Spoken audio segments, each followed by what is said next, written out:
Hey guys, and welcome to another episode of CarX Drift Racing 2 with BrogAutohaus. Today is all about the R34, aka the Flash, in CarX Drift Racing 2 Mobile. And this is a fun car. It's a four-door R34 GTR, so it obviously has a lot of cool factor right off the bat.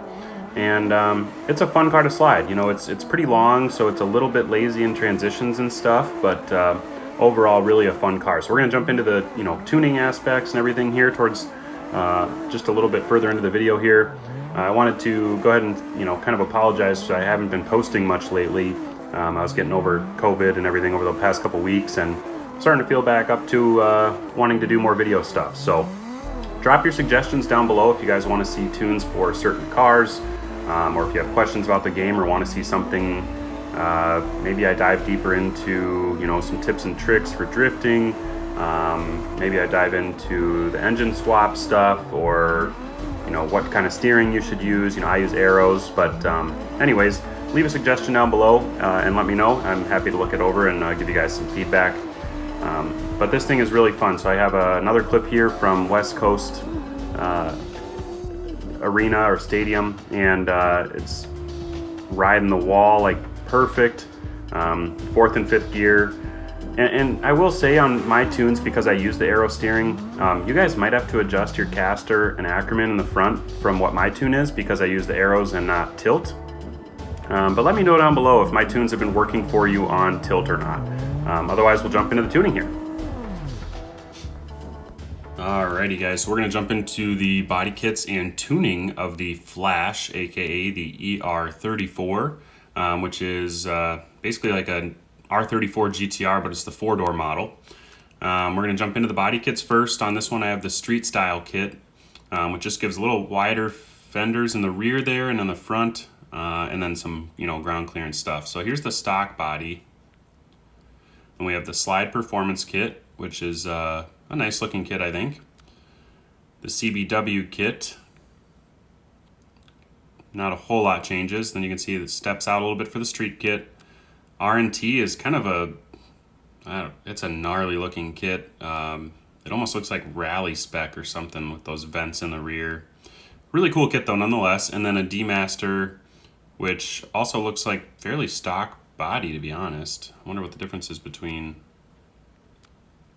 Yeah, it's just a bumper hood and a spoiler, rear bumper, maybe exhaust. So anyways, street kit is the one that I thought looked the best on this particular car, so that's what I went with.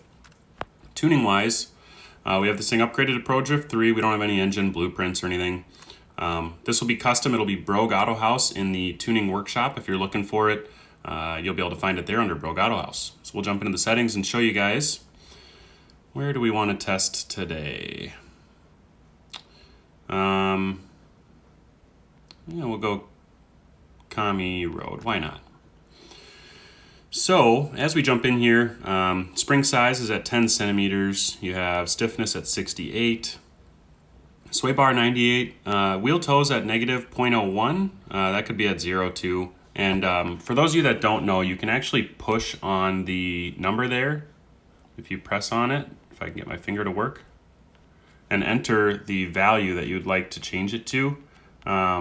I know that some people have done it before as well and said that it's a nice tip to have. For some reason it's not working for me right now though, unless I'm just pushing in the wrong spot. So anyways, we'll have to look into that maybe. Negative 4.9 in the camber, 13 degrees of caster and 59% Ackerman angle, with 61 degrees of wheel divergence. And you can see the bumps and rebounds here I haven't really changed at all.